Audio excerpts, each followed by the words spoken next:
dinner. All right, out there in the distance, Dan and Nikki, you can't quite see it, but there's an eagle sitting in the tree, just bald eagle sitting in the tree right across the river there. No, really, and a dragon too. You can tell him it was a Loch Ness monster. Right, and a hippo with wings and a unicorn. Yeah. All over there on the opposite shore. Trust me. Hello again, Dan and Nikki. So as you can see, we are out water skiing. It's it's tonight actually, Monday night. We just got back from Bayfield, which is the 2.2 mile swim from Bayfield to Madeline Island. That's Bayfield, Wisconsin, in case you didn't know that, Nikki. And so we were out actually at Glen. That's Glen. That's Lisa's houseboat. She's Canadian. We are out, and he lives right on one of the sloughs in the backwaters of the Mississippi, and it's great for water skiing. In fact, I don't know if I said in a previous video, Nikki, that the first time I ever water skied was at when I went out with you and your folks. I think I did. So I figured I could just do a little audio overlay over this, and so this is what they've got. He's got a boom that comes straight out from the side of the boat, which is really great because you can see. I mean, you can see how flat that water is. You can see the reflection of the trees in the background, and it's just beautiful water to ski in. But this is Marshall's second time skiing, and I'm pretty proud of him because he's doing it. You know what I mean? He's learning it, and then from here, what you do is you progress to a short rope, and then from there to a long rope. But yeah, it's pretty cool, and I'm really, again, pretty proud of him.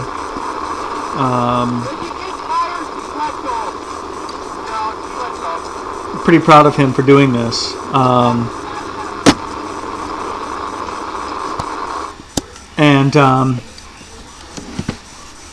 So anyway, it's so we actually had a really good time. All of us went out. Beth actually stayed on shore. She was knitting. But like I said, we just got back from Bayfield. Oh, now here's my dad. Now, mind you, he's 73 years old. He water skied a lot when he was young, but I don't think he's water skied in probably 20 or 30 years. So he wanted to try it on the boom first before he went to the long rope. But as I was saying, we just got back from Bayfield, that 2.2 mile swim, and I have a lot of video from that too, and some video of some other things, but I haven't quite gotten around to doing the video, and I just was more excited about this video than anything else. So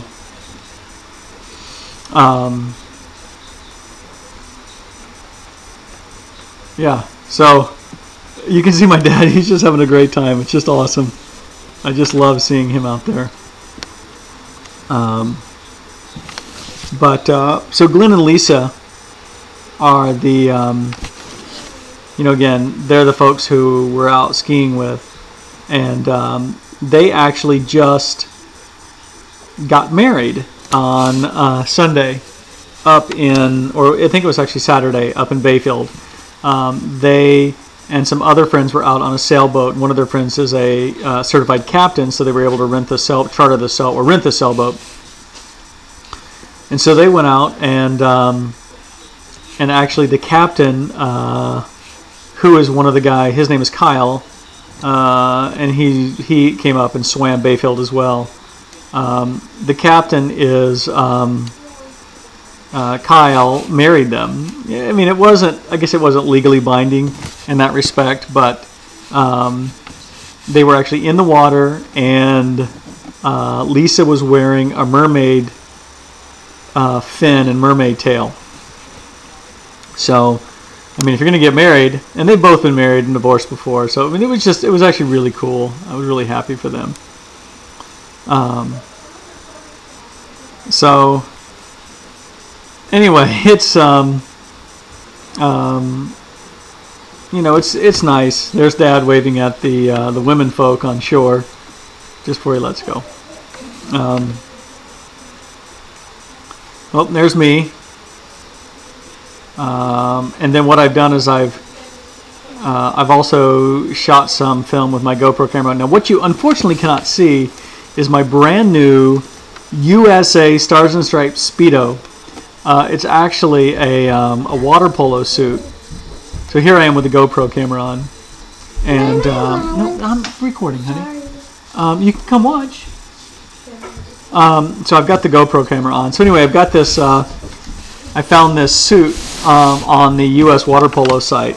So I have a USA one. I also have a Soviet Union hammer and sickle one, which I think is awesome. But these suits are made in Spain, so they fit like they have sort of a European cut to them. So on weekends, I'm going to go and see if I can make some dollar bills wearing it.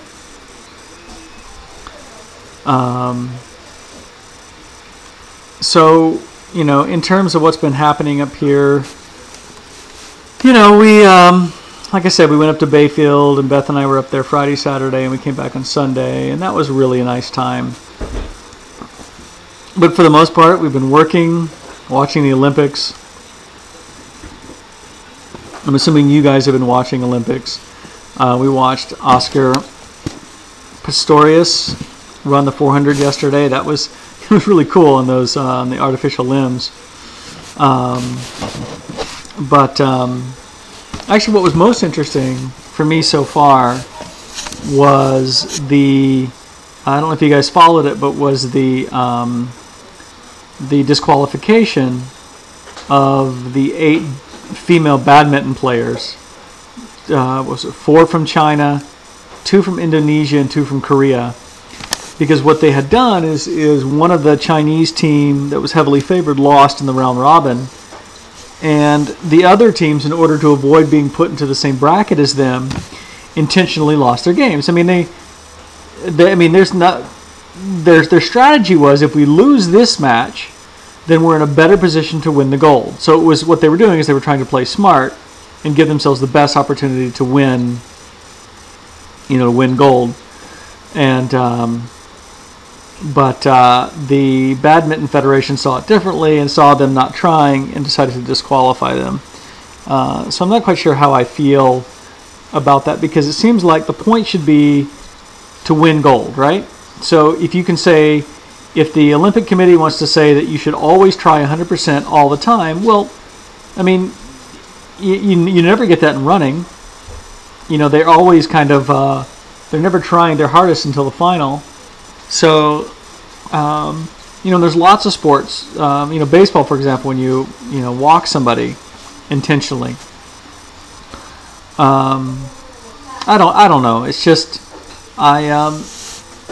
or you know, for example, even in the World Cup, you know, when you've got group play going on and you've got a team who's got 6 points and none of the other teams have more than a point, they don't have to try hard. They don't even have to try to win. They put in all their subs.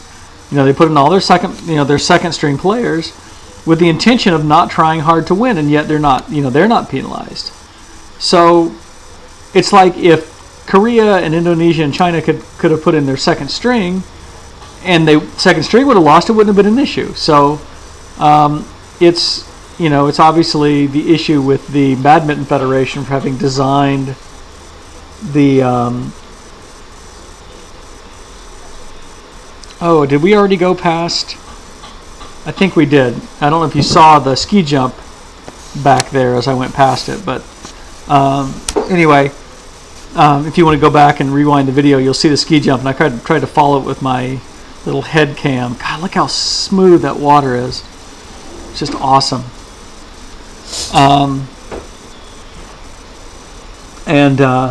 So it's really the Badminton Federation's issue for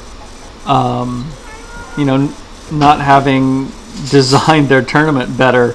I mean, it gives them an incentive to lose in that opening round. So, and again, if the ultimate goal should be to win the gold, then that's what they're trying for. So, anyway, I'm anxious to hear your takes on that. Who was it that intentionally lost? The Koreans, the Indonesians, and the Chinese. In what sport? Badminton. What is that? let me finish this video and I'll explain it to you. So that's, we've been watching a lot of Olympics. Every night we watch it from probably 7 till 11 and just watch all the sports.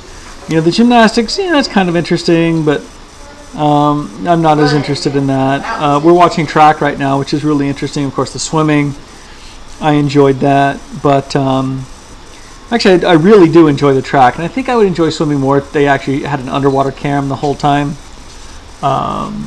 But I would love for them to do some like open water, like an open water race. A 10K open water race would be really cool. So, back to Bayfield. As I said, we were at Beth and I went up there by ourselves, and we stayed in a little cottage with Nathan and Kathy and Rich and Boris. The first night, though, Beth and I had a bedroom to ourselves. And then Rich and Boris left after that first night. But during the after the race, and the race, I don't know if I had talked about it before, but I really didn't want to race this one. I wanted to relax. I wanted to enjoy myself. So I actually gave Hunter my wetsuit. And without a wetsuit, you swim probably 10% slower. Last year my time was 50 minutes and 24 seconds, and I really wanted to break 50 minutes, but frankly, since Galen, I just haven't had the real heart to. Oh, there I am trying to show you my USA suit on my butt. Didn't work really well, so.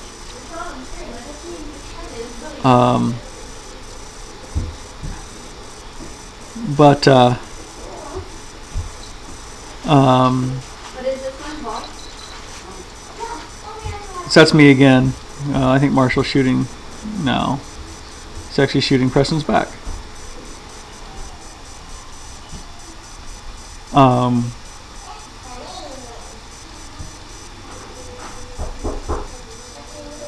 There's the ski jump. So anyway, I didn't want to race it, so I gave Hunter my wetsuit and let her use it, and then the water was like 72 degrees and it just felt awesome. And I think there were only about 20 people out of the 450 who swam without wetsuits, because the committee, unlike some other races that are sanctioned by U.S. Masters, they get a lot of sort of quasi swimmers at this swim, and they want to make sure that nobody dies, especially with the water being as cold as it can be. And so you had to get a special dispensation from the race director to swim without a wetsuit, which I did.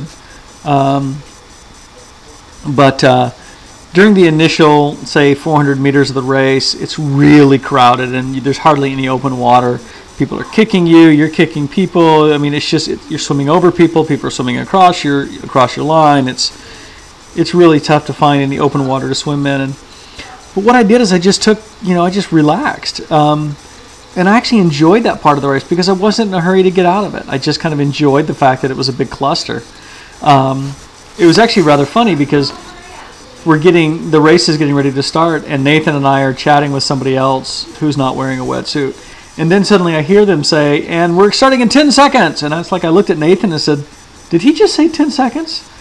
Neither of us were paying any attention. We wander down, and the race starts, and we go for it. But it was nice. I actually swam it in 58:49, so about 8.5 minutes slower than I did last year. And again, that's fine. I mean, part of me would like to have swam faster. There was only, I think, 12 people who broke 50 minutes this year. And the competitive part of me wants to swim faster. I want a better time. Especially since Hunter beat me by 18 seconds this year. It was pretty funny. But Glen and Aaron had a $1 bet on their race, and Aaron beat Glen by like 3 or 4 minutes. But Lisa also beat Glen. That was really funny. So here's Colleen's first time, by the way. Colleen has never water skied before. And let's see, and so Hunter beat me, Lisa and Aaron beat Glen, Kathy beat Nathan, But it was a good time. I think we had almost 11 or 12 of us up there from Winona, and then afterwards we Beth and I just took our time. We relaxed. We walked around Madeline Island, which is the only inhabited, sort of year-round inhabited Apostle Island. And they're called the Apostle Islands not because there's 12 of them. There's actually like 20 of them. I don't know why they're called the Apostle Islands, but they are. And but it's a good time. It's really pretty there. And then when we're done, we took the ferry back across to Bayfield, the mainland. And of course, I know you're saying, Dan, well, why didn't you swim back? Well, I would have, but Beth was in a hurry. So anyway, so we got back to Madeline Island, and then we chartered a sailboat, and I have a lot of video of that as well. But we chartered a sailboat, went out for 2.5 hours and this is Lake Superior, Nikki, in case you didn't know. And it was really windy. It was partly cloudy. God, it was a great day to be out on a sailboat. We really had a good time. And then we came back and had dinner with Nathan and Kathy at a nice little restaurant, and then just went back and absolutely crashed. Got up the next morning, and Hunter and her oldest child, Gabe, who is 5, they had camped. And so we picked them up, and then we came back, and then drove back to Winona. But all in all, it was a good time. Other than that, I'm not sure what else is happening. We're going to start some remodeling here at our house. I'm going to replace the last windows, the last single pane windows that we have in the house. Finish the floors, get all the carpet pulled, finish getting the carpet pulled up.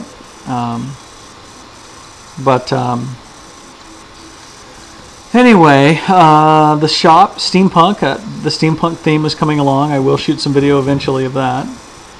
But let me just go back and talk about Glenn a little bit, and Lisa too, and how wonderful they are, being willing to take us all out. It's just great to be able to watch the kids, get up on water skis and do something they've never done before.